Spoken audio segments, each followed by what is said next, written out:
Guys, I want to welcome you to one of the most important modules in this course. And no matter what you have invested in this course, what I'm getting ready to share with you is worth 100 times whatever your investment has been.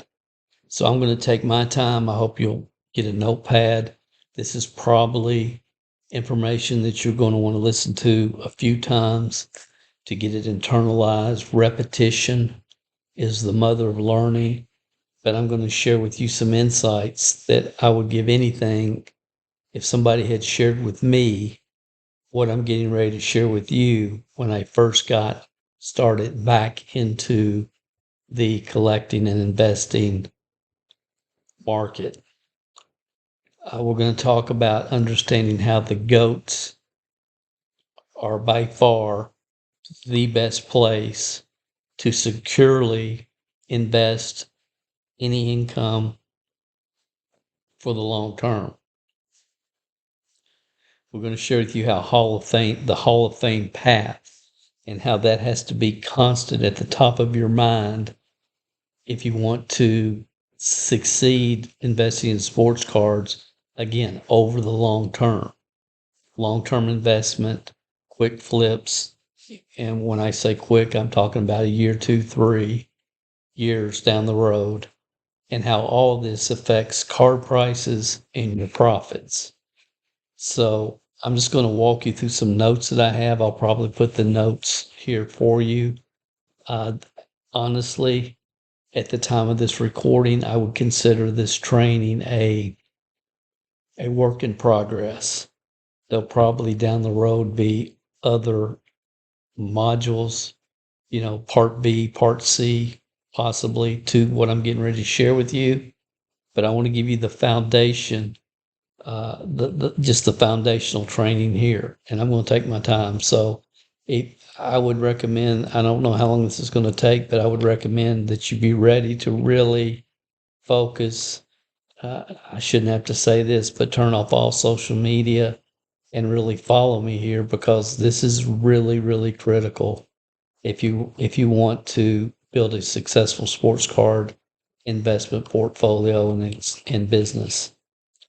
Okay, let me escape out of this if I can. Okay. When you look at investing in sports cards, and we're going to talk about primarily baseball, but also basketball, football, and this would be applicable to hockey, soccer, any sport. I'm going to talk about baseball because that's what I have the most knowledge. That's the sport that I understand the most and know the most, and have followed the most over my life. But some of you are big time into hockey, and the same philosophy, concepts, ideas, again, would apply to hockey, soccer, any other sport. So the sport has nothing to do with the process and the procedure and the systems. So when you look at the sports, what I've tried to do, when I've been thinking about a lot, is who are the GOATs, the greatest of all time. GOAT stands for greatest of all time. I'm sure most of you knew that. But who are the GOATs? Who are the most collectible GOATs? Who are the people that there's a market for, that people collect, that people want to add to their personal collections? And from my perspective right now, at this point in time in the history of this hobby, and everything that we're going to say will evolve and change, and there'll be people on some of these lists tonight that won't be on list 5 years from now, especially some of the prospects we'll talk about.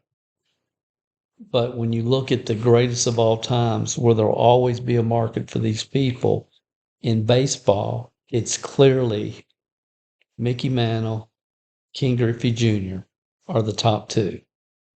I think without question, if you ask who are the most desirable, most collectible baseball card players in history, cards in history to this point, I believe most people that have been around for a while would tell you Mickey Mantle, King Griffey Jr. Now, for me, my third pick, because they're my personal pick, my personal collection, it's Pete Rose. I grew up watching Pete Rose. My whole childhood was around Pete Rose, the Big Red Machine. I didn't miss a game on the radio, and it's just such a important part of my childhood. Now, those that grew up in the Georgia, the state of Georgia, they may feel the same way about Hank Aaron as I feel about Pete Rose. Or if you grew up in California, you may feel that way about Sandy Koufax if you were a Dodger fan, or Willie Mays. And so the third pick, with I think throughout the entire industry, throughout the entire niche, Mickey Mantle, King Griffey Jr. The third position, there's a lot of different players that we could talk about. Okay, that's baseball. We'll come back to baseball in a minute, but that's baseball. Basketball, for me, this is pretty simple. It's pretty easy. Michael Jordan, Kobe Bryant, LeBron James. Those are the three highly, highly collectible cards in the sports card industry. Jordan, Bryant, James, without question. Football, the top two are easy from a collectible standpoint. Tom Brady, Patrick Mahomes. Joe Burrow is very collectible. A lot of kids like Joe Burrow, like to collect Joe Burrow, but that's debatable. And we could talk about different people that we could put in the third slot. Some people would say Bart Starr because the Green Bay Packers were so popular, maybe during their childhood, and Bart Starr was the quarterback there for many years. Bart Starr is very collectible. The third spot is debatable. The first two aren't. These three aren't debatable. Mantle and Griffey Jr., in my mind, are not available.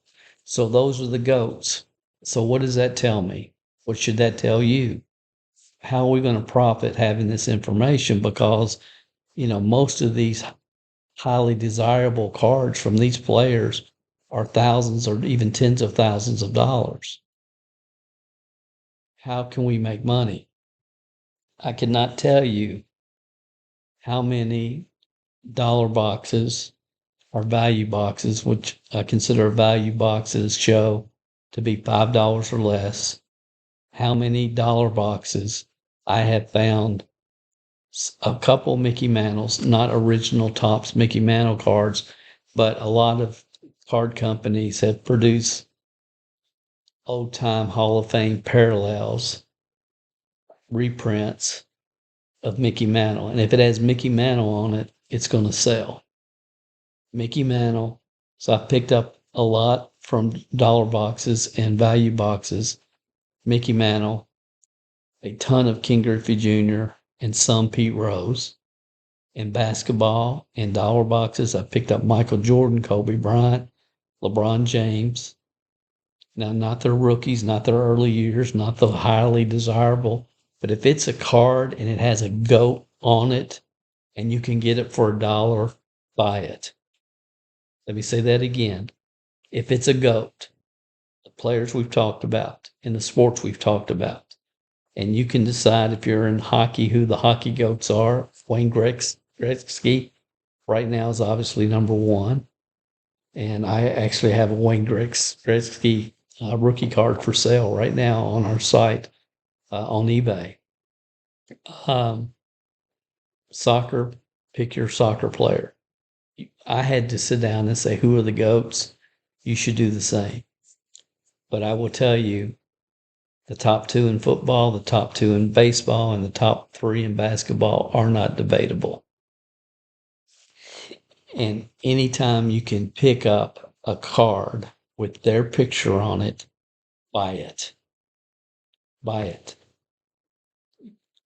I see no way you can lose money on it.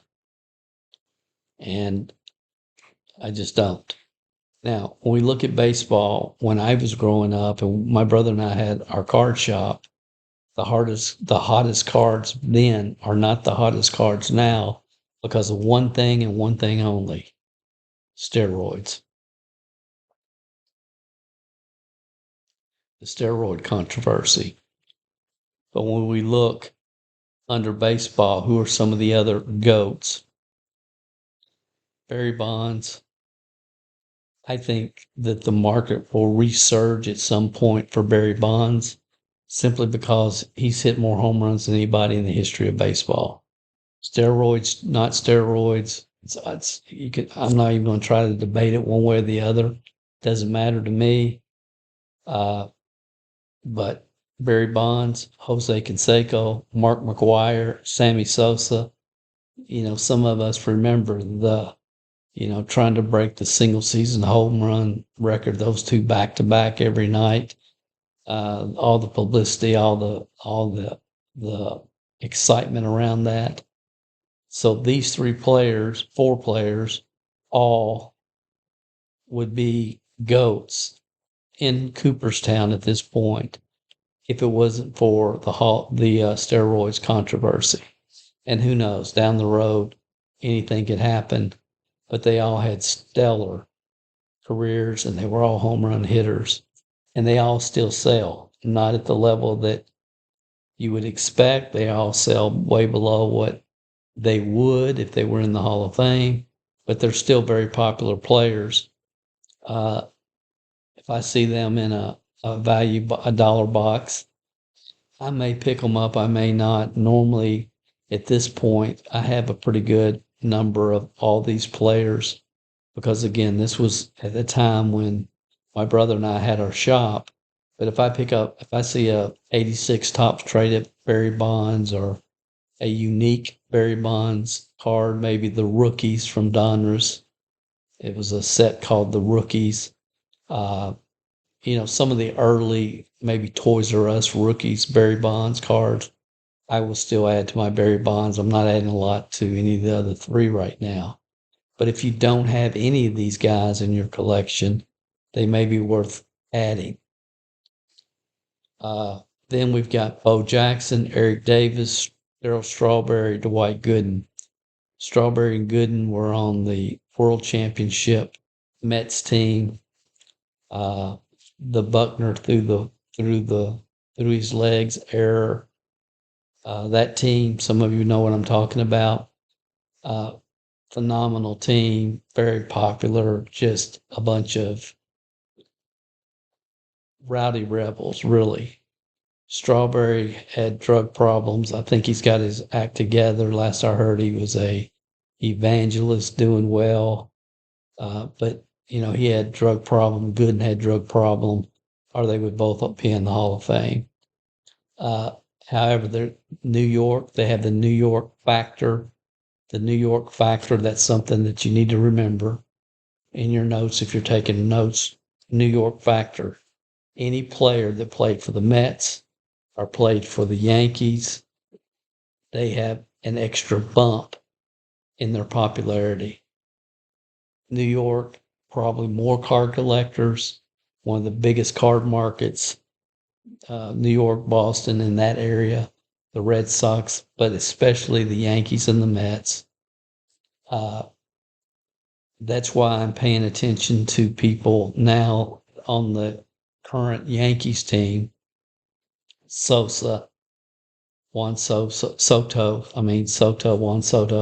and some others that I may, Aaron Judge, that because of just the Yankee factor. So Strawberry, Gooden, pick them up possibly. Eric Davis was a phenomenal player. Ran into some health problems with the Reds, but he was part of the 1990 Reds World Championship team.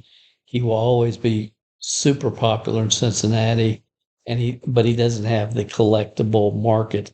There's more people collecting Eric Davis cards in 1985, his rookie year, looking for his rookie Donruss and his rookie Topps, and there was more people collecting Eric Davis rookies back then than there are today, but he still has a market. And again, he's partial to me because I'm a Reds fan.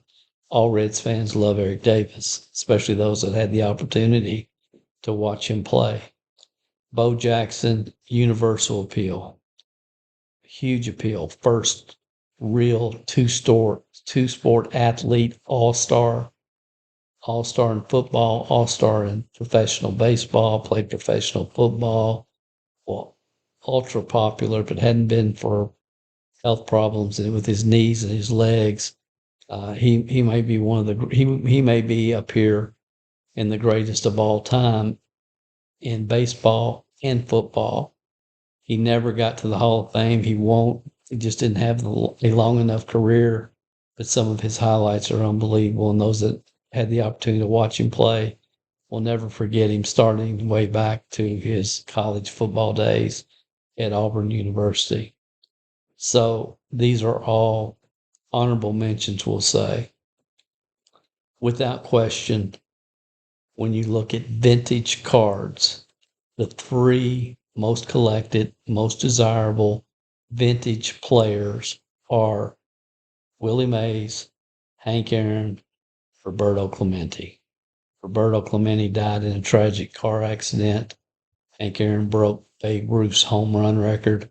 Willie Mays was maybe arguably the best player to ever play from every aspect, defensively, offensively. He was an unbelievable center fielder, a phenomenal player. But their cards, their Topps cards are absolutely they're expensive. But I feel very secure in saying that if you buy a PSA 9 or any PSA, Mays, Aaron, or Clemente, and hang on to it, you can see an average return of probably 10% a year. They're just, in my mind, they're not making any more of them. If I had my way, I would my personal collection would only be GOATs, and it would be Mays, Aaron, Clemente for sure. If you're looking at it just from a safe place in cards, if there is a safe place in cards, which I believe there is, but the safest place in cards is in the GOAT Hall of Famers, and the three, without question, at the top of the list are Mays, Aaron, Clemente, Bob Gibson, Sandy Koufax, probably the two most popular pitchers. There's a lot of other great pitchers, and it's very rare. I've seen so many pitchers. I do not invest in pitchers as a rule that are playing today. Bob Gibson, Sandy Koufax, Juan Marichal, Don Drysdale.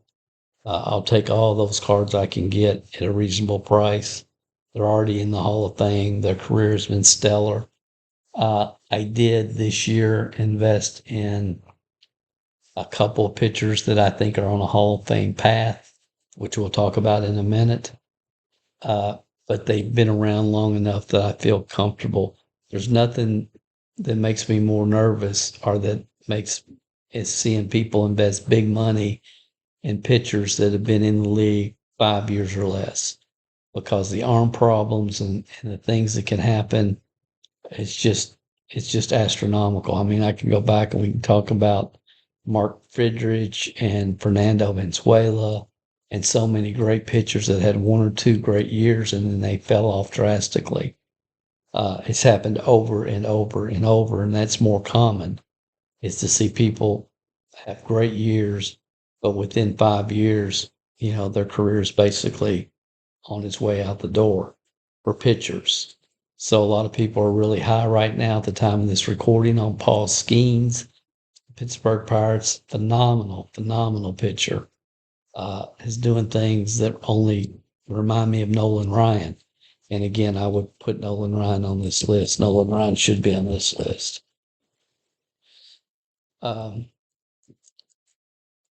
Let's say this is a work in progress. Pick up any Nolan Ryan card you can find, and you'll find some oddball Nolan Ryan cards, Kmart cards, special editions, and dollar boxes. Nolan Ryan probably is the GOAT of the pitchers list, really. So Nolan Ryan for sure. So these are the people in baseball, without question. This is where the more money you can put into quality cards of these players, I think the better off you're going to be. I didn't mention Ty Cobb here because his prices are just so astronomical. Ty Cobb is, his cards they're not from the 50s and 60s. They're pre-war, and they're hard to find. But if you can, and if you love stories about Ty Cobb, my granddad used to tell me about the Georgia Peach. He was from Georgia, Ty Cobb. And I grew up hearing stories about my granddad when he was watching Ty Cobb play. And he's probably my favorite. And then you can still buy like Babe Ruth. Babe Ruth obviously could be on this list as well. But again, you're looking in the $30,000 range for most Babe Ruth Goudey cards, older Babe Ruth cards. But vintage Babe Ruth, vintage Ty Cobb. I mean, if you can get there, if that is attractive to you, you can't go wrong. In my opinion, there'll always be a market for those cards, always. And of course, there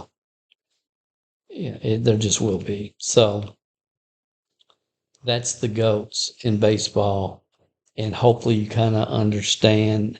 And I've been able to communicate. GOATs is where to put your money. Like if I knew that, like I've gone into shows and I've gone through value boxes and dollar boxes, and I've bought players like Patrick Ewing and Allen Iverson and good basketball players, good football players, good baseball players. But if I had to do it today, I would go through and only focus on GOATs, and from a value box, $5 box perspective, I would only focus on GOATs. That's who I'm looking for. Because I spent a lot of time going through boxes and pulling out Irisons and different quality players, Hall of Famers, but they weren't GOATs. The collectability, yes, there's people in Philadelphia that love Allen Iverson.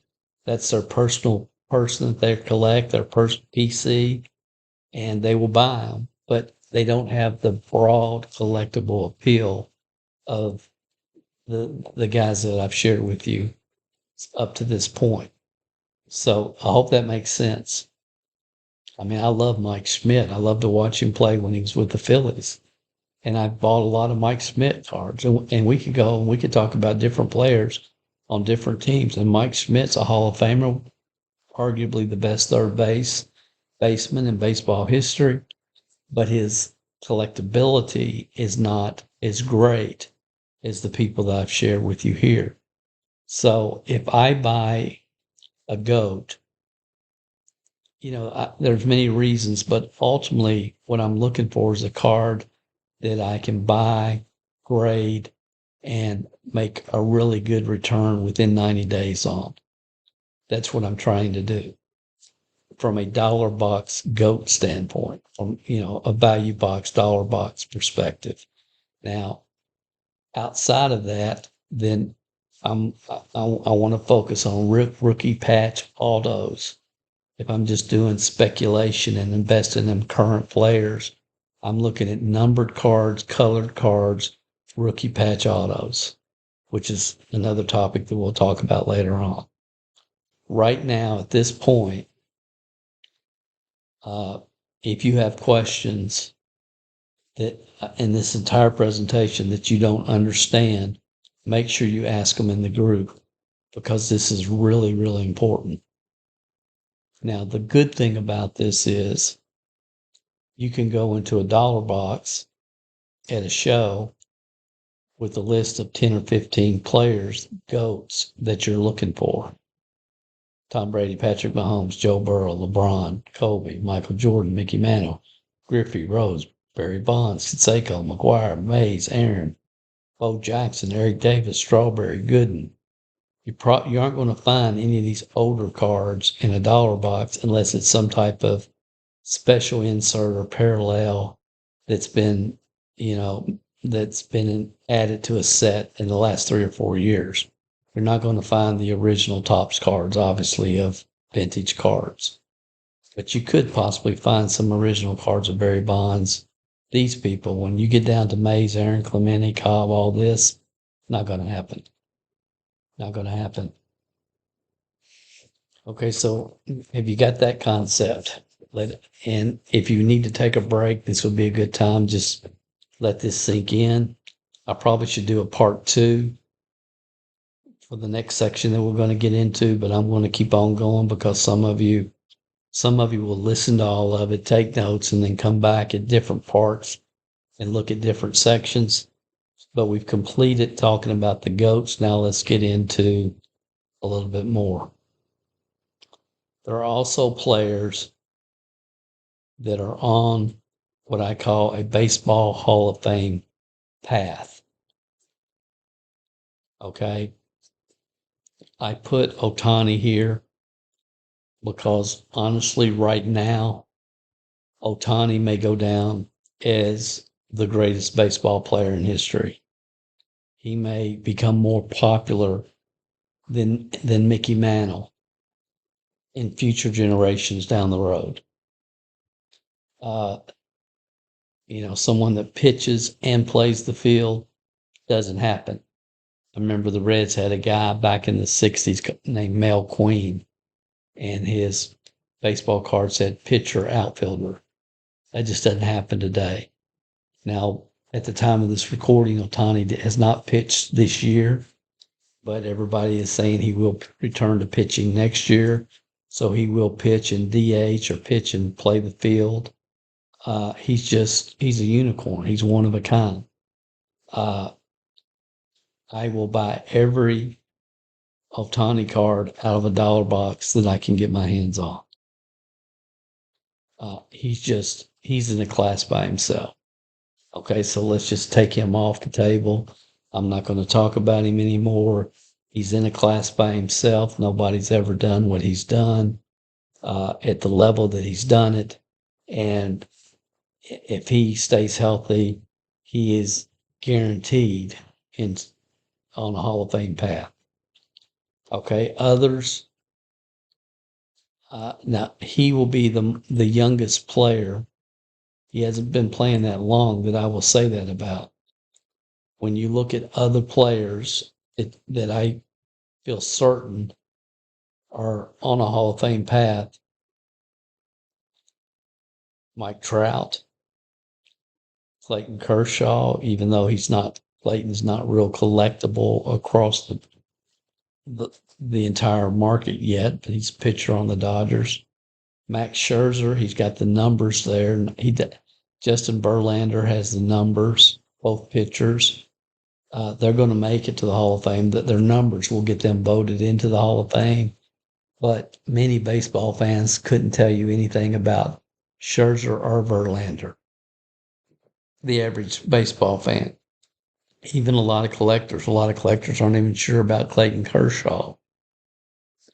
So if I see these cards and they're numbered or colored, or they're one of 500 or one of 499 or whatever, and it's cheap, I may pick it up and I just hold on to them because I know once the hype starts around the Hall of Fame, leading up to the voting, once they're voted in, then I can take those cards. I have a box where I'll pick these cards up and I just put them away. I'm not even trying or even thinking about selling them right now. But when it gets close to Hall of Fame time, and people will start talking about them on ESPN and their cards start to go up a little bit, then that's when I'll liquidate those cards. And I'm not buying a lot. I'm not really focused on buying them. But if they pop up, I'm going to buy them. These players right here. The others I have questions about, Paul Goldschmidt, playing with the Cardinals. He has good numbers. He's probably going to make it in. Chase Utley, very, great player, second baseman, power hitter, will probably make it in. And if you're a Cardinals fans or a Phillies fan, you're saying, of course Goldschmidt's going to make it. Of course Chase Utley's going to make it. That's the way you feel, I understand. So Joey Votto. Joey's numbers are right on the border. He's not with the Reds anymore. He spent his whole career. I wish he'd spent his whole career with the Reds. Uh, he was traded back to. He's from Toronto area, from Canada. He's from Canada. I'm not sure if it's Toronto, but he's playing in the Blue Jays organization. But last I heard, he's not even playing with the major league team. He's at AAA. Uh, if he could spend another year or two and have a couple of decent years with the Blue Jays, I think his numbers would definitely put him over the bar to the Hall of Fame if he's not already there. He's a very likable person. People like him. So these are three cards, three players. I'll pick them up again. I'm not looking for them, but if a parallel or numbered card, I find a Goldschmidt or Votto or Utley in a dollar box, I'm buying it. It's going to go in my weight box, which is waiting for the Hall of Fame. Not going to try to sell it now because there's not a big market right now. But once the Hall of Fame announcement starts and all that, they have to be out of the baseball 5 years before they can even be elected to the Hall of Fame. So these are long-term investments. But if you buy if you get the card, if you buy it now for a couple of dollars and they're selling on eBay right now for 4 or 5 or 6 or 8, when that player goes to the Hall of Fame, there can be a huge bump. That $4 card could become $100, $200, $300, $500 card. So if over the next few years I pick up 30 or 40 or 50 or 100 Joey Votto cards, for little nothing in passing, and then when he goes in the Hall of Fame, if he does, and it's borderline, but the bump on those cards will be astronomical when that happens, if that happens. The next player I think is a shoe-in, as long as he stays healthy, is Freddie Freeman. Very, very well liked. He was a Brave for many years now. He's with the Los Angeles Dodgers, so he's in a huge market. People like him. I look from time to time. I'm looking for his early autograph from his early cards. Any autograph card of Freddie Freeman, I believe, is a good investment long term. So I'm talking long term on these guys. I'm not talking short term. Mookie Betts. Mookie's a phenomenal player. Again, he's not somebody I'm actively looking for, but if I find him, if he pops up, I'm going to buy Mookie Betts. Aaron Judge is unbelievable. If he can stay healthy, I mean, he's got the Yankee factor working for him. Great player, great player. Bryce Harper. And if you can, his first Bowman cards, autograph cards are really, I think, phenomenal long-term investments. These people, in my opinion, the people I've shared with you here are on a Hall of Fame path. They're going to make it. Some are much more collectible than others. Bryce Harper, highly collectible. Judge, New York factor, highly collectible. Mookie Betts, LA market, highly collectible. Freddie Freeman, highly collectible. Chase Utley, popular, not highly collectible. Joey Votto, Goldschmidt, same thing with all three of these guys. Cardinals fans love him. Joey Votto's loved by the Reds fans. Chase Utley's loved by Philadelphia fans. They're all respected by baseball fans, but they're not highly collectible. Verlander, not highly collectible. Scherzer, not highly collectible. Clayton Kershaw, a little bit more than these two, but not highly collectible. Mike Trout is highly collectible. Mike Trout is he's having problems this year. He's out for the rest of the year. He's had problems staying healthy, but he's already got the stats that would put him in. He's going into the Hall of Fame, and people love him. He's a very highly collectible card. Any autograph card from Mike Trout is a great investment. And again, I've already said all I know to say about Ohtani. Okay, this is the fun part for me. Who are new rookies this year, last year, who've come up in the last couple of years? There's always all this hype around all these rookies when they first come up. Uh, but who here is worth speculating on? And I only have Ronald Acuna here instead of up here on a path to the Hall of Fame because he's had a terrible time staying healthy. But last year he had 40-70, never been done before, 40 home runs, 70 stolen bases. I mean, some of his stats, you can look at what he's accomplished. He's still relatively young. If he can come back and be, somewhat healthy and have a few more great years, I mean, he's definitely in if he's not already. Phenomenal athlete and player. So Acuna is one of a kind. He's one of those generational players. He really is. 40-70. I don't need to say anything else. So we just have to, his cards have gone down a lot since his injury this year. Now's a great time to buy some Acuna cards. If you still believe long term he can get back, he can be healthy, because he was on a Hall of Fame path. And I still think he's probably got the numbers to get there, but he's going to have to come back and have a couple of good years just to seal that. So that's the only reason he's down here. Paul Skeens, a lot of people are very high on Paul Skeens. I have a couple Paul Skeens cards, but I'm not investing in pitchers. I'm just not. But what he's done is he looks like Nolan Ryan on the mound. So who knows? If he has a long career, he's a shoe-in into the Hall of Fame based upon what we've seen this year, his rookie year. Gunnar Henderson made the All-Star team. He was in the Home Run Derby this year. Good old boy from Alabama.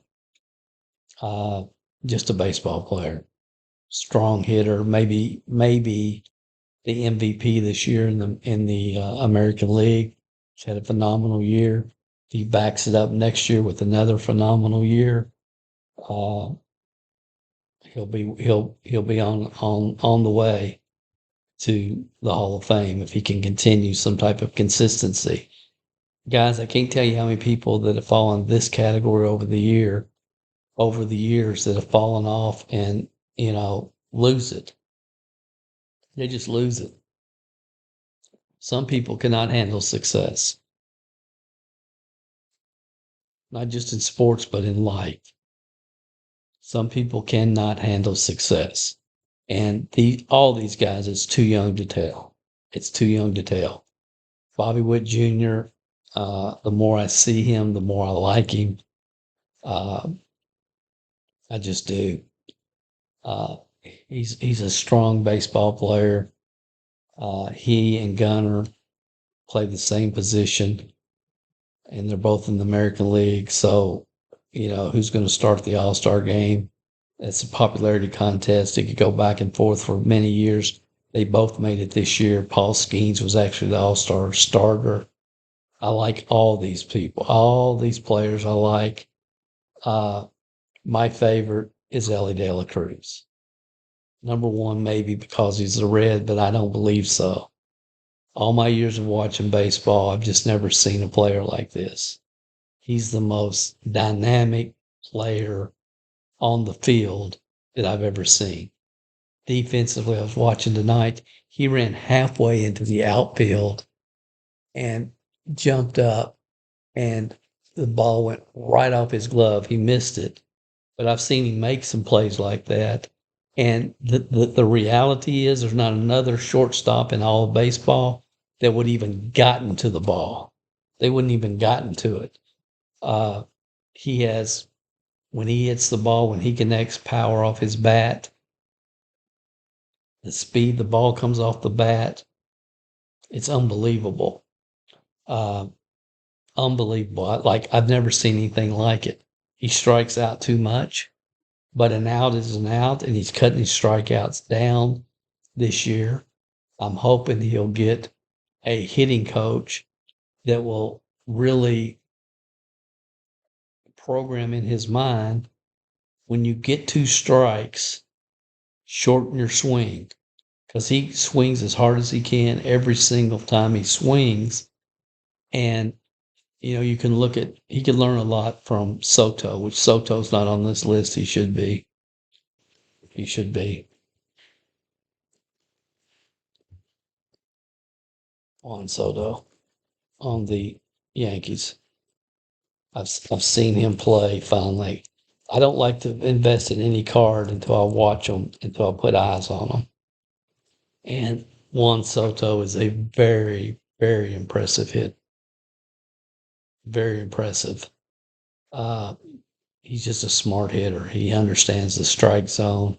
He doesn't swing at balls out of the strike zone. He's a great hitter.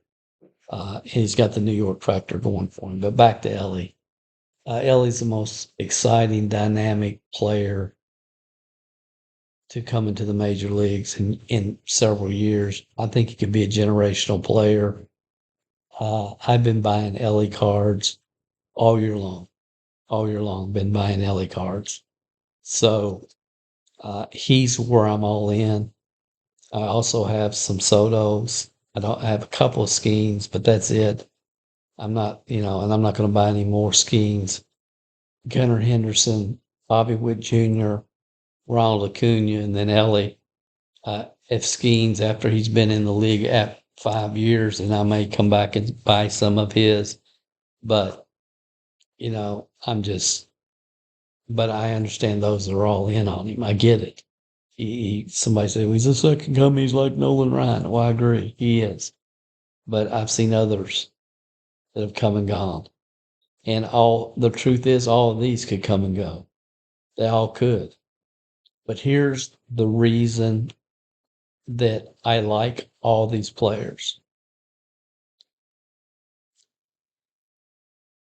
And this is the most important thing I can tell you.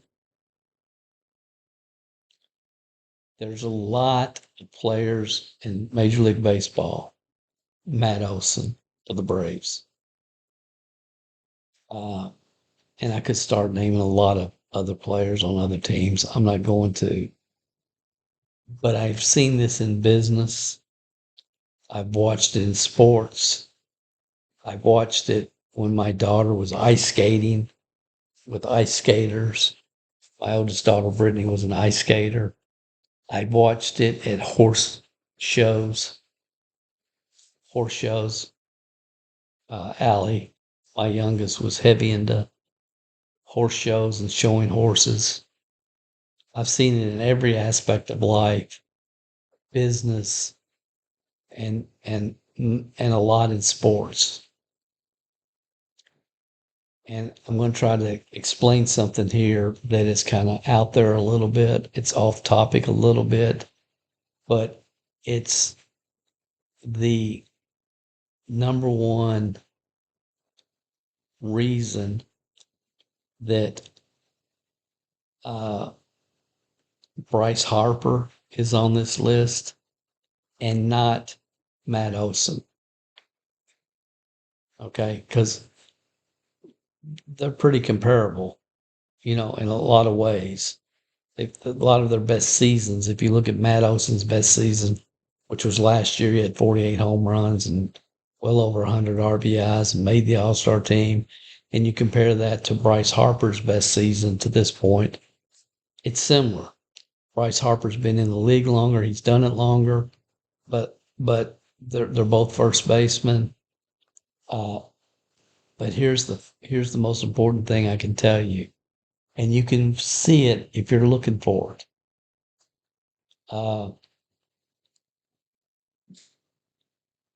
The only reason that Aaron Judge is on this list is because he has more God-given talent than Matt Olson does. Stay with me. There's some players that are just operating with God-given talent. They've got the tools, they've got the arm, they've got the vision, I'm talking about through their eyes. Some people have God-given talent, skills, and abilities, an extra dose. Aaron Judge is one of those players. In my opinion, Matt Olson's one of those players. And there's some people that have extra talent. So you've got God-given talent, skills, and abilities. You've got work ethic, and then you've got what I call X factor. X factor is I refuse to lose. I will not be denied. Yes, you struck me out this time, but watch what I do the next time I get the next time I step up here. They don't pout. They don't blame. They don't complain. They take full responsibility and they give it all that they've got. The best example of X Factor that's ever played baseball is right here. Pete Rose. Pete Rose. Nobody drafted him. He was not drafted. His uncle was a scout for the Cincinnati Reds, and his uncle talked the Reds into giving him a tryout, into letting him attend an open. The Reds were doing an invitation tryout where they were inviting different players to come and try out. Players that had not been drafted, and his uncle talked the Reds into letting Pete come to this tryout. He came to the tryout. They came back. The scouting report was he's a below average runner. He has an average arm. He can't run. He can't throw, and he has no power. When he has no hit, he has no power. So he can't run, can't throw, can't hit. No, we're not giving him a tryout. We saw him when he played for Moeller High School, and we're not giving him a tryout. They finally said, okay, you can give him a tryout. But he came on the field and he played with more X factor than anybody in the history of baseball. And X factor is I will not be denied, sheer determination, not whining, complaining, griping, but just in it to win it, period. I will not be denied mentality. And Pete Rose had that more than anybody. They thought he was showing off all the time because when he walked, he didn't trot down to first, he ran down to first. And he was excited because he was going to score in his mind. He hustled. That's why they called him Charlie Hustle. He hustled. He played his butt off. If he's going to play the game, he's there to win. And see, I call that X factor. And I tend to believe that's something you're either born with or you're not. But I've also learned that even if you don't have it, all of us have it, but if it's not something that's just part of you, that part of your DNA, part of your makeup, that you can get your mind to a point when you walk on the basketball court for the next hour and a half, it's war. It's war. We're not friends, we're enemies. I will bloody your nose. You're not getting past me again. You are not winning. I am winning. And you can play with that mentality for a 9-inning baseball game or a basketball game or a football game. You can walk on the field and it's like Clark Kent going into a phone booth. You can develop that mentality. Nobody talks about it, but you can. Most people are never taught how to develop it. You have to be born with it. Matt Olson doesn't have that. I don't see it in Aaron Judge. But Aaron Judge has more God-given talent skill than Matt Olson does. He's a huge human being. He's powerful. He can hit the ball, hit it a long way, and he does it consistently. So the main thing that when I'm talking about these prospects, I'm looking for X factor. Uh, and these guys have it. And Elly De La Cruz has it. He loves to play the game. He's jovial. He's having fun. He's joking. He loves to run. He loves to steal bases. At the time of this recording, Elly's got more stolen bases by himself than about 7 or 8 entire teams in the major leagues. Strongest arm. Clock's thrown at 108 miles an hour from shortstop to first base. Super strong arm. Defensively, gets to balls that nobody else would. The ball coming off his bat is like a rocket. He's young. He's only 22 years old, I think. 22. He's still young. He's got a long, long career ahead of him. He could hit 40 home runs this year. He could steal, 70, 80 bases this year. He loves to play the game. He left home when he was young to go to a baseball like camp, like school. It was a school that was focused on baseball. He left home from less than 10 years old, I think. Living in the Dominican Republic. I mean, this has been his dream his whole life. So there's X factor there. There's determination there. There's I will not be denied there. And that's what I look for when I'm investing and buying players. And what I start doing is I'll start buying. There's 3 stages, and I'll explain that next, okay? But I hope you understand X factor. And you can just watch a kid play in any sport.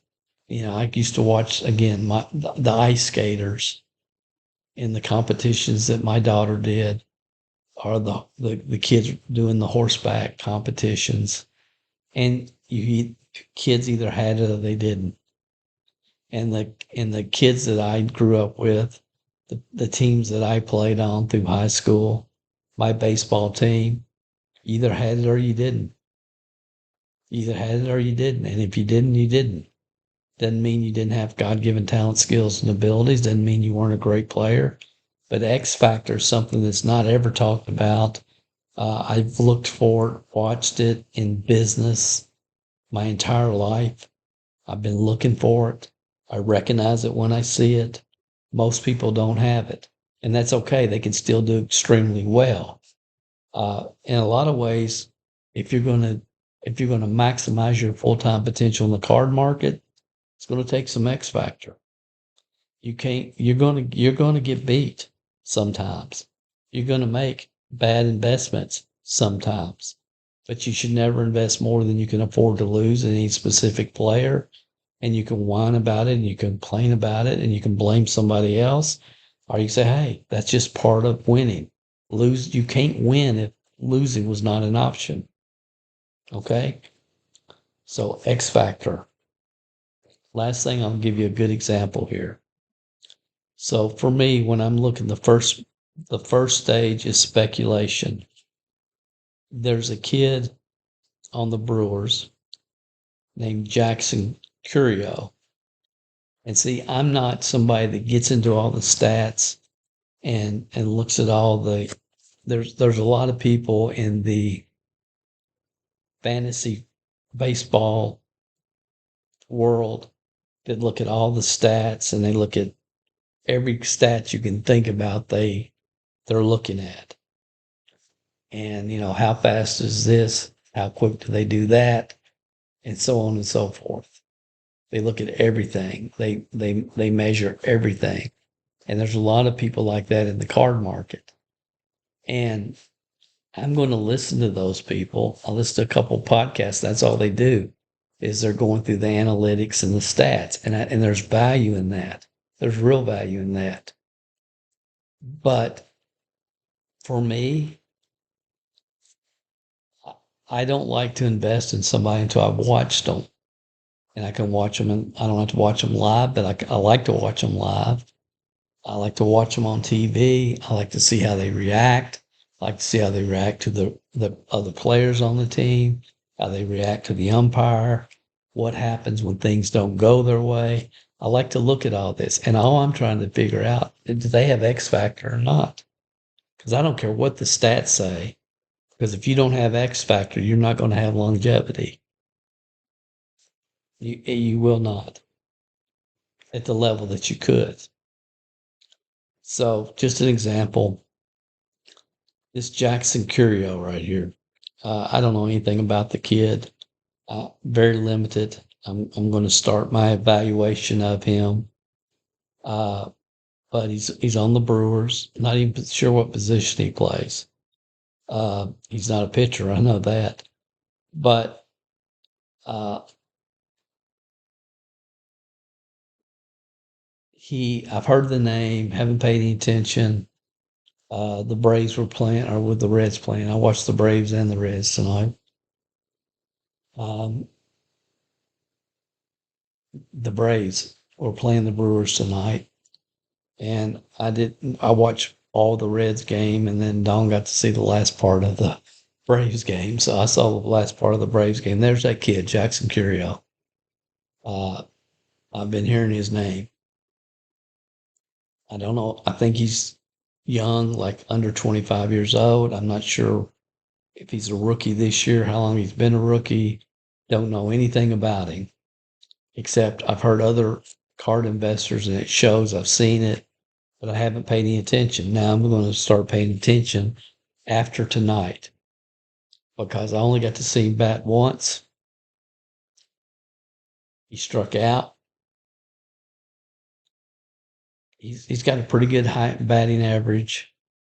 Uh, the announcers were saying that a lot of people are comparing him to Ronald Acuna. Well, Ronald Acuna, in my mind, is a generational player. Hadn't been for all the injuries he's had, he would already have Hall of Fame numbers if he doesn't already. So if people are comparing him to Ronald Acuna, that's a clue for me. He's on my list. That's a clue. So I'm going to investigate and do my research on this Jackson Curio. Not because somebody's comparing him to Ronald Acuna or other people are comparing him to Ronald Acuna, because I don't know who those other people are, who those scouts are. And I don't know if they're analytical people. They're just looking at all the numbers and how fast the ball comes off his bat. I don't know what they're looking at because I know what I'm looking at. And when he struck out, there was a runner on second, which would have brought, if he could have knocked him in, would have brought the Brewers a little bit closer to the Braves, which they won tonight.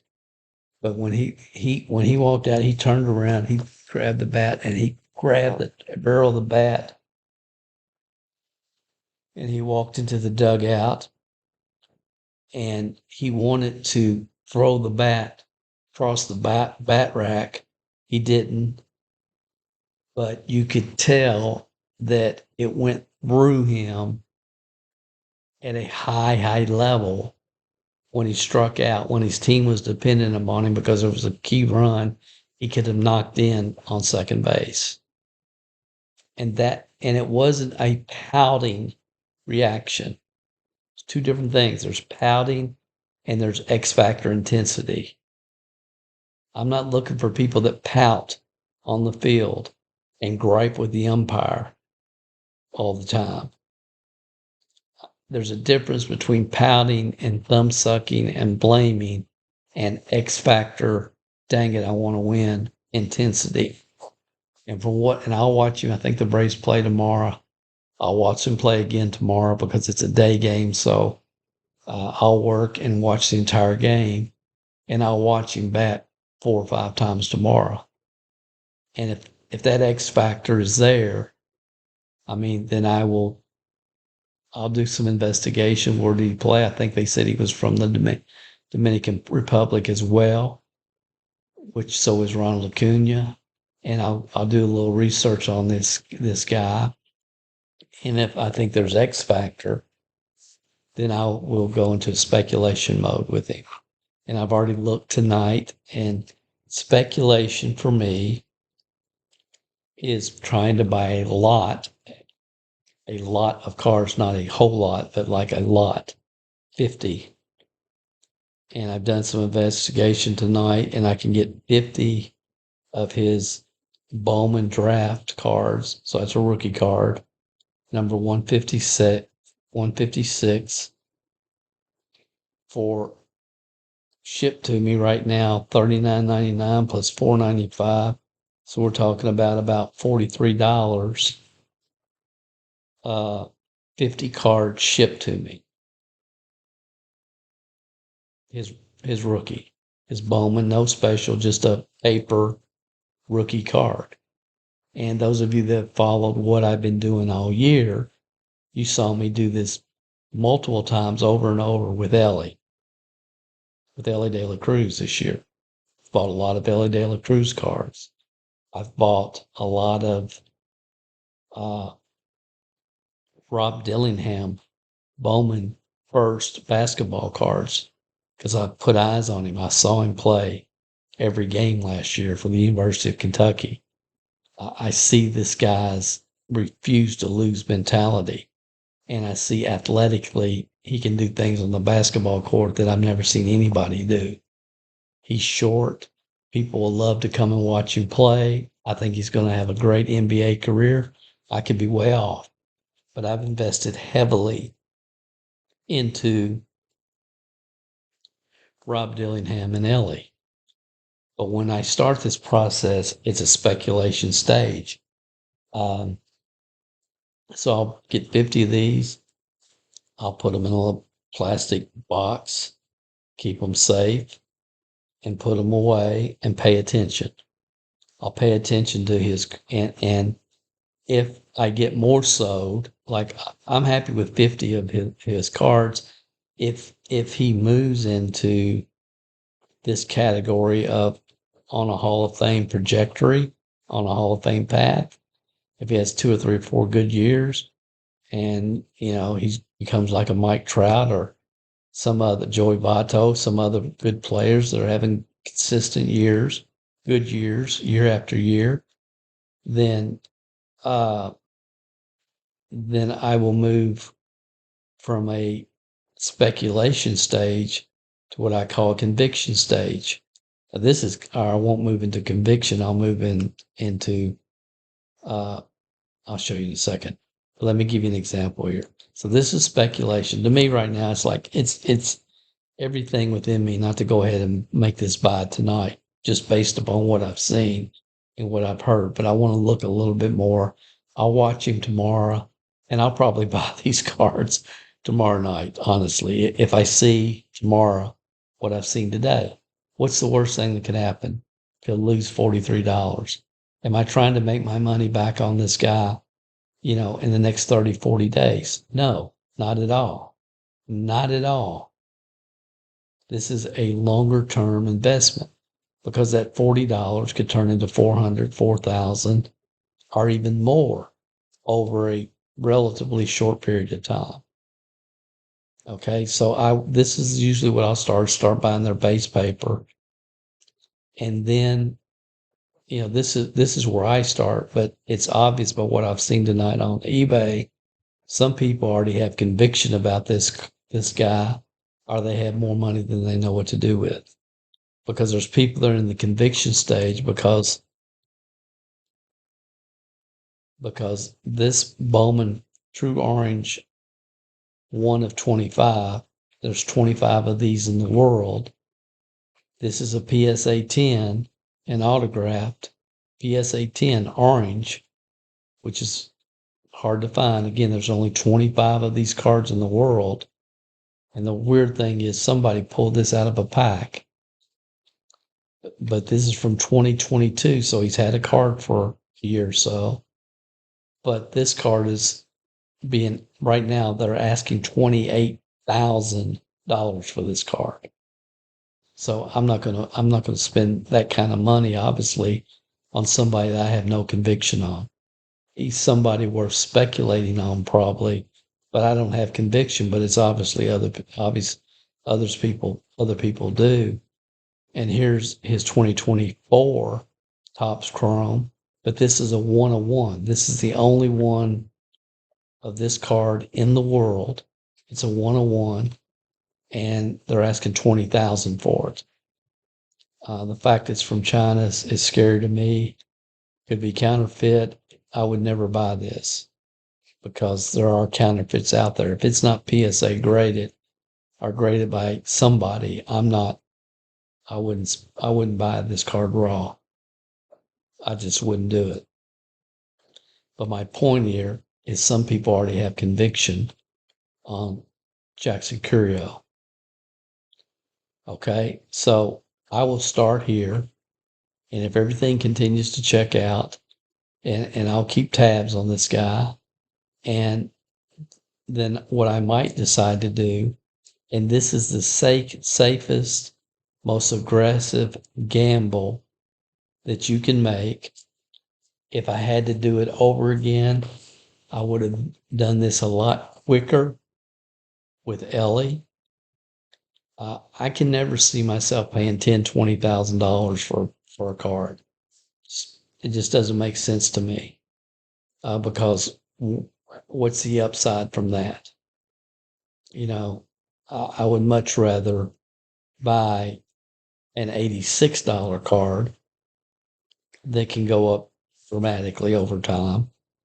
But rookie patch autos, this is number 299. This is from the Immaculate Collection. So rookie patch auto. You can see it's got the seal here. That means that was a case hit. $86 is what this one sold for. If that was Elly De La Cruz, like the Elly De La Cruz rookie patch autos right now are in the $300 to $400 or $500 range. And I believe probably in a couple of years, you'll come back. I'll come back. And I'll say, Dale, why didn't you buy every Elly De La Cruz rookie patch auto you could get your hands on before they jumped to $10,000 when you could have bought them for $300 to $500? Why didn't you do that? That's probably what's going to happen, or at least it wouldn't surprise me if that's what happens. But right now, this doesn't look too bad. $86 for a rookie patch auto. And it's like, would I rather have 50 of these? It's going to cost me $43 shipping, or spend twice as much and have one of these. In the long term, for me, I think 50 of these will probably be worth more than one of these. But I know one of these will be much more liquid. This will be much more desirable because there's going to be plenty of this card in the market, the paper cards, just your regular rookie card. Does that make sense? So again, I know I'm dumping a lot on you guys, and he's not a GOAT. He's not on a Hall of Fame trajectory, but based upon the talent that he has, the stats that are around him, and what people are saying, he may be in this Elly De La Cruz, Bobby Witt, Gunnar Henderson, Juan Soto group at some point. And if he does, if I wanted to buy 50 base Elly De La Cruz rookie cards right now, at this point, and this is gonna sound real cheap down the road, but I'm gonna pay at least $3 a card. So that's $150. So these 50 cards could go from worth 39 to 150, 200 next year if he has another good year. Okay, because Ellie's going to cost you about $3 a card, even his paper base cards. Okay. So last thing I want to share with you. Again, I practice what I preach. When we're going to dollar boxes and looking at, and the reason I do dollar boxes is so I can teach it to you guys. If I had my way right now, which is where ultimately where I'm going to operate in the future, is I'm going to buy 8 to 10 high dollar cards in players that I have conviction in. I mean, that I know have X factor, that I know are not just out there using their God given talents and skills, but they got inside them a churn, an X factor. That's who I'll invest heavily in all day, every day. Does Michael Jordan, Kobe Bryant, LeBron James, one thing you can say about all three of these guys, X factor. What you can say about Pete Rose, X factor. What you can say about Patrick Mahomes, X factor. Does Joe Burrow have X factor? I haven't watched him enough to know. I don't know. I know Tom Brady didn't have much. Tom Brady just had a great coaching and a lot of God given talent, skills, and abilities that went unrecognized during his college career. And I think having the right coach brought out his competitive nature where Tom Brady was able to walk on the field and use all his talents and skills and abilities because he had a phenomenal coach, in his corner that helped him achieve his full potential. But I've never seen a lot of what I would call X factor in Tom Brady, like I see in Patrick Mahomes. I hadn't have the privilege of watching Mickey Mantle play, King Griffey Jr., uh, God given talent, skills, and abilities. Great guy. People loved him. Everybody still loves him. The sweetest swing in baseball. Golly, it's beautiful to watch him hit a baseball. But I didn't see a lot of X factor. Yes, he played hard. He was running into walls and jumping up and phenomenal in the outfield. But, he also was never on a very good team. The Seattle Mariners weren't much. I got that opportunity to see him play when I was in Seattle one summer and got to go to the game and watch him. And I love the kid, and I've invested heavily in the kid, but because I watched his dad play and I knew his pedigree and, I buy King Griffey Jr. for my personal collection today. Okay. But I'm looking for X Factor. That's what I'm looking for. All right. So I want to show you one more thing just to show you, we kind of practice what we preach. I was looking at this flawless player one patch from,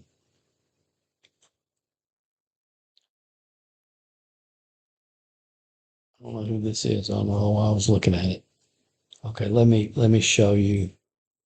I want to share one thing with you. We're going to wrap this up. Uh,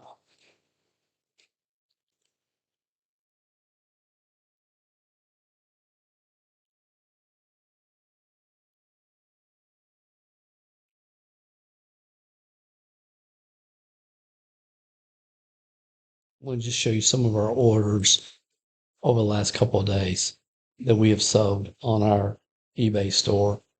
We also had a My Slabs order for an Ellie card. I bought. I've got several of these cards. I sent 5 in. It was an Ellie. It says prospects on top. Uh, I sent 5 in. 4 came back tens. We're holding those. I had 1 9, and so I went on and sold the 9 on My Slabs. That was the Ellie card. But let's just show. Oh, this must have been just real recently. Yeah, it was 11:59 Pacific time. So this was our last sale. Patrick Mahomes, PSA 10, Panini Select Kansas City Royals. This card came out of a dollar box. Okay. Bought it for $1. We looked at it. I look at them first. If I think they will grade a 10, I give them to Dawn. She has a much better eye for this than I do. She'll check it out. We put it under a magnifier. If we think it's 10, then it goes. If we don't, it doesn't go. Or it'll go to an alternative grader. If we think it's a 10, we send it to PSA. So we sent this to PSA. $20 to have it graded, $21 total into it. We were asking 40. We probably had a low bid. We would accept an offer of down to $35. So we took 35 on it. We were asking 40. We took 35. We got immediate payment 35 plus this will be exact shipping to get it to them. So that's what, 21, 35, $14 profit, about $14 profit on a $1 investment. No, $35 on a $21 investment. $1 for the card, $20 for grading, $14 profit. What is that? That's 35, 40%. And this has been over like a 2-month period of time, maybe 3 months at the most. But again, a GOAT in a dollar box. Bryce Harper. I don't have very many Bryce Harper at all. So I bought a lot of Bryce Harper cards. It's on my other account, so I can't show you. But I'm trying to go from memory here. I don't remember. I want to say it was 118 Bryce Harper cards, and my cost per card was 11 cents. I don't have many Bryce Harper. I wasn't collecting during his time, so I wanted to add Bryce Harper to my just to hang on to. So I bought. It was over 100. I think it was 118 cards. My cost per card was, I think, 11, 12 cents a piece, something like that. It was definitely less than 15 cents. Okay. And then I got those in and I processed them. And what I've done is I've listed enough individual cards in a couple of groups to get back my initial investment. Get back my whatever it was. It was like $18, $20, something. I can't remember. It wasn't much. But I brought a huge lot to build up my stash, but I'm turning around and I'm listing enough to sell individual cards to get back my initial investment, which wasn't much. But anyway, one of those sold, $1.98. So we got somebody bought 2. We got 3 more available. So I must have listed 5 of these. Okay. This dollar box card, Michael Jordan, 92 Upper Deck McDonald's, PSA 10. This came from a dollar box at a card show. I think the first card show I went to, and I did a video. It's on YouTube, I think. If not, it's in your training, where I went to one of the first card shows I'd been to in years, local card show. And I bought, I think, 100 cards, and I went through and I showed you. This was one of those cards. So we sent that, came back at 10, and we sold it just, I think, today or yesterday, $84.50. My total investment is $21 for grading and buying the card. Again, a GOAT. A GOAT.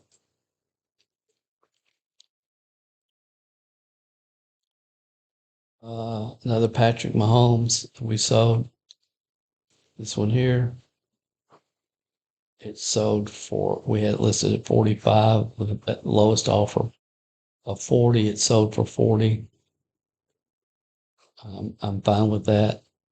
$1 investment, $20 to have it graded. We about doubled our money. That's been less than 90 days since we bought this one. Also from a dollar box. Tony Perez. This was some from duplicates from my personal collection. It was terrible check, low grade. We sold Tony Perez.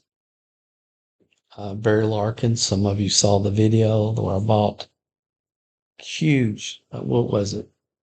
4, 5, 600 Barry Larkin cards for a little of nothing. There's a YouTube video just talking about Barry Larkin purchase. So we sold 2 Barry Larkins, this one person. This was for $1.98. Again, not a lot of money, but it's a lead, which is the most important thing. It's a lead.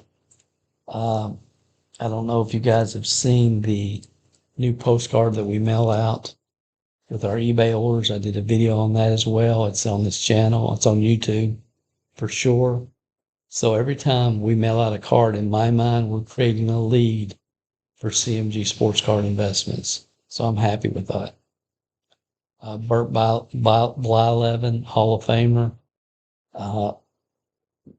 I bought some vintage cards from a guy on Facebook Marketplace. This was in there. I did not send it to be graded. This is actually his rookie card. They were going for around $11, $12. I priced it right at $9.97. I didn't know how long I was going to have to hold on to it. This sold in like 48 hours. $9.97. Again, my total cost on that is very low because it's part of a huge lot that we bought. Will Levis, former University of Kentucky quarterback. A lot of expectation, anticipation about this coming year for the Tennessee Titans. He's going to be the starting quarterback. Again, came from a dollar box. Sent it for grading. $21 invested. We sold it for $37. So we made $16 on that in less than 90 days.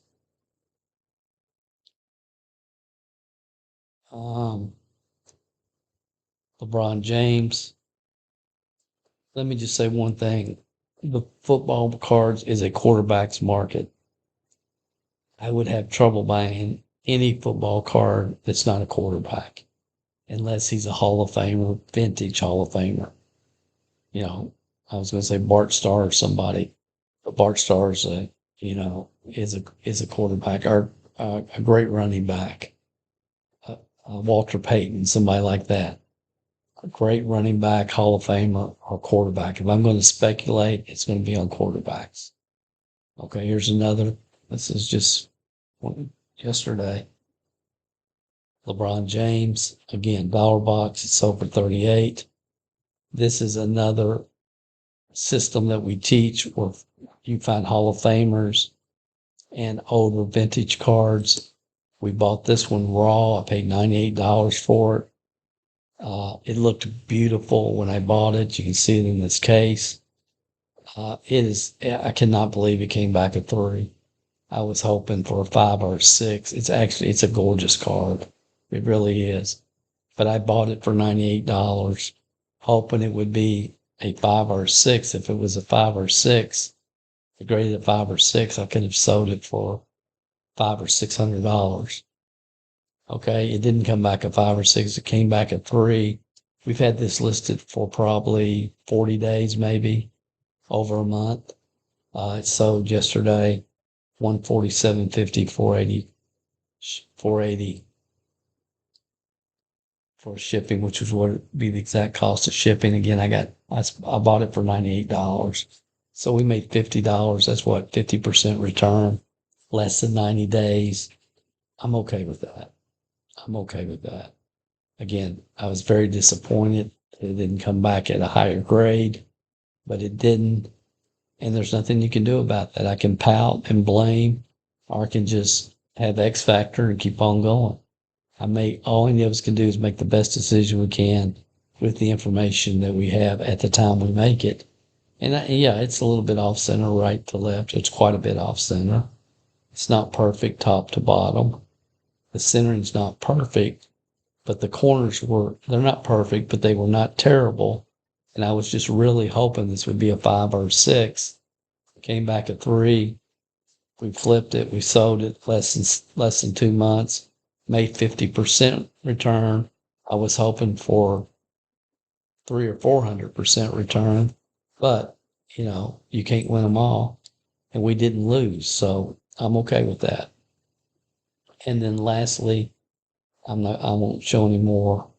But you guys get the idea. Here's I think I actually did a video just on this sale. This is a pack pull, Bo Jackson. We pulled it from a $25 hobby box. We've already made our money back on the other cards that we've sold from this hobby box. But this was the best card without question that we pulled from the hobby box. Beautiful card. Came back at 10. I was tempted to hang on to it for a while, but I went on and just wanted to complete the process and sold it. We had it listed for $99.97. And how much did it sell for? I think it was $90 maybe. Yeah, we sold it for $90. So from a $25 hobby box pack pull. My main point here, look at who I'm selling. Look at who we're focused on. Look at what people are buying. Bo Jackson, was he on our list? Yes. Johnny Bench, was he on our list? No, but is he a GOAT? Yeah, why? Hall of Famer. Hall of Famer. He may be the greatest catcher in baseball history. Was him or Bobby Mercer? Some debate about that. He doesn't have the New York factor going for him, but very popular player. He was actually a guest at the National Card Show last week, signing autographs. Maybe that brought people him into public eye.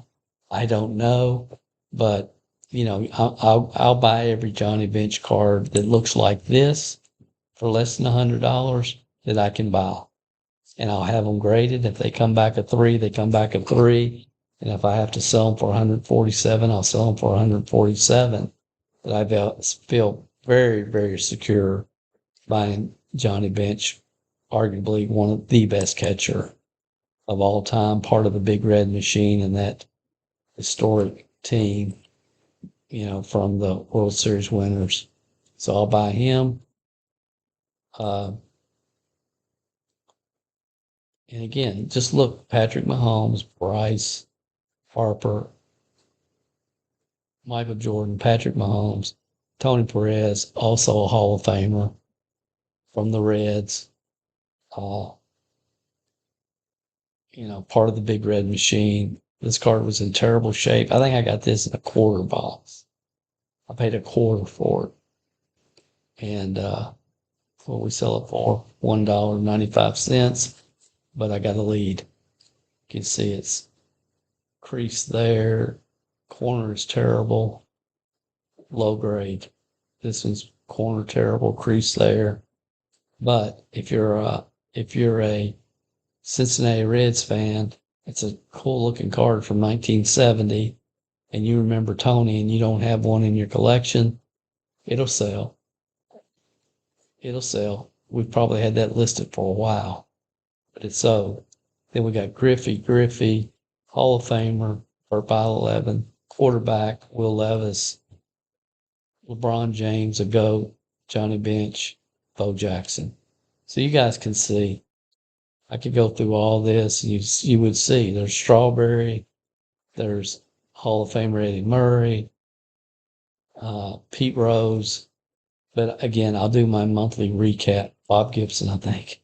Is that Bob Gibson? Yeah, Bob Gibson on my pitchers list, Jose Canseco. I will go through my weekly sales or my monthly sales and my monthly buys here in the next day or two for July of 2024. And you guys that watch that series, you'll be able to see exactly. But now you'll understand, hopefully, from a different set of eyes on what we're doing here. Hopefully. I've been able to communicate when in doubt, or if you don't want any doubt, buy goats. Buy the goats. Yes, Allen Iverson was a great player. He's a Hall of Famer, but he doesn't have the vast collectible market that LeBron and Michael Jordan and Kobe do. If you want to buy a few of them, great, but stay focused on the GOATs. In baseball, I can't blame anybody for wanting a few Paul Skeens cards. Uh, I bought a sale on the Braves. He should be on that list. He's not, but he should be for future Hall of Famer. He's got the stats. He's going to make it. He doesn't have wide collectability. He played for Boston Red Sox for several years. He's a phenomenal pitcher, phenomenal stats. He will make it in the Hall of Fame. His cards will get a bump. And I did buy a rookie patch auto of him here in the last couple of months, just in anticipation of him retiring here in a few years and eventually going into the Hall of Fame. And I picked up a rookie patch auto, I'm thinking for less than $30. I just couldn't pass it up. Long-term investment. If you're trying to make money, it's in the beginning when you're putting your nest egg together, your bankroll together. To really get serious here, one of the first things we teach you is dollar box cards. And I have shared with you tonight a deeper insight into dollar box cards and focusing on the GOATs. And yes, you're not always going to find 92 upper deck LeBrons or Michael Jordans or whatever, but you will find them. And, and one last point, and I'm going to shut up. But if, where are these? I can get back there.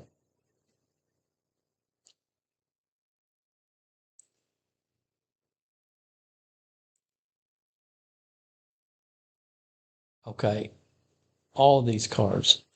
What if I paid $3 and in a value box instead of finding them in a dollar box? What if I paid $3 or $4 or $5 for these cards? It's still a great return ROI. It really is. Even if I'd bought these for $5 each, I don't know if I would have, but I would probably pay 2 or 3 for LeBron. I wouldn't for Will Levis because the jury's definitely still out on him. There's a lot of anticipation from a lot of people. Barry Larkin was one of the best deals I've done, this year, without question. If you haven't seen that video, it's worth going back and taking.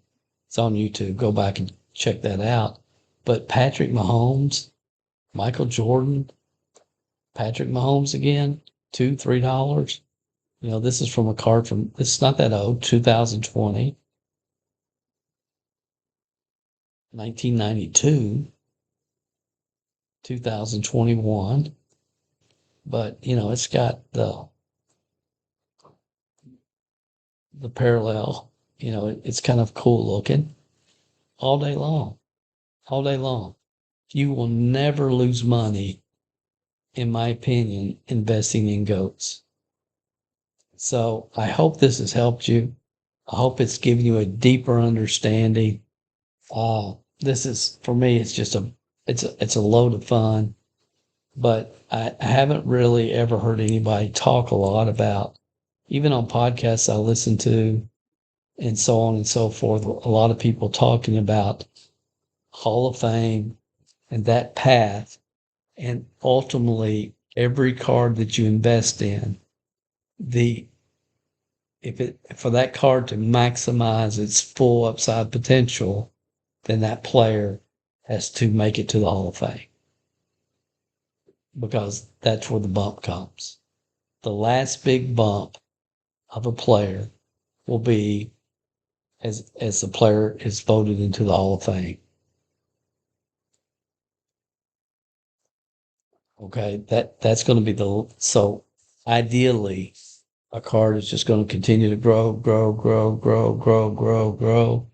When it becomes more obvious, then if he if a baseball player goes to the World Series or goes to the playoffs and they play in preseason and he hits a 3-run homer to win the game, then there'll be a big spike in that card, and then it'll come back down, but it won't come down to wherever it was. It'll just, it's like this. If you go back and look at the history of these cards. And so they have steady growth. Then they go in the Hall of Fame, and wherever they go into the Hall of Fame, then traditionally over time, what you'll see, their Hall of Famer card's going to grow on average. It'll appreciate 5 to 15% a year. 5-15% a year. The last spike is when they pass away, and we saw that here a few weeks ago when Willie Mays passed away. And, Dawn and I mean, the vintage cards we had of Willie Mays sold quickly. And we didn't know why why are they selling? And then we heard on the news that he had passed. And, so there'll be a final spike, and then it'll come down a little bit. And then you're looking at 5 to 15% growth a year on average. And again, this is not rocket science. It's not guaranteed. It's just observation on what I'm seeing, what I'm reading, what I'm evaluating, what I'm looking at. And this is the path. You can go out and you can invest in Jerome Walton if you want to, and speculate, but don't go too deep into Jerome Walton. And I use Jerome Walton because back in the day, a lot of people were buying Jerome Walton instead of Ken Griffey Jr. And it's like, we're selling Jerome Walton cards as fast as we can rip packs and find them and sell them, and taking our money from Jerome Walton and buying Ken Griffey Jr. So you can speculate all you want, but understand there is a method to this madness. And a lot of people are just buying into the hype. They're buying a card and they're playing hot potato with it, which I've talked about, where they're trying to buy it, spend $1,500 and sell it to $1,700 next week or at the next show before it drops back down to $1,200 or $1,000 or $500. And if you look at some of the football players in the last 5-10 years, because the football market is a quarterback market. And if you look at the quarterbacks, so many of the quarterbacks spike and they go way up. And then, they recruit a new quarterback to replace them.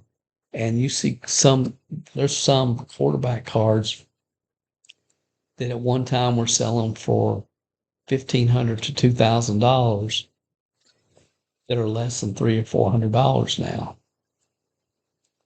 You look at the history of some of these. I don't want to play that game. I'm just not going to play that game. If with any football, baseball, I'm not doing it. To me, I will buy 50 of the paper rookies, and they put a couple good years back to back. Or if I, make a few really good sales and I have some extra money, I might go in and buy a rookie patch auto if I can get it for less than $100 on a player that I'm speculating on. And I hope that all this will really start to solidify in your mind for you. And as always, your feedback is appreciated. Any questions you have, please answer them or ask them, and we'll answer them to the best of our ability. But this training right here, really understanding this and really solidifying it in your mind, and understand the Hall of Fame, it's what ultimately maximizes the value of a player in their card. And the steps along that path, and how many people were speculated on early in their career and never even got close to the Hall of Fame, never even had a career over 5 years, is astounding. And because there's a lot of great people with a lot of God-given talent that just don't have the mindset or the X factor to make it happen. Hope this helps you guys.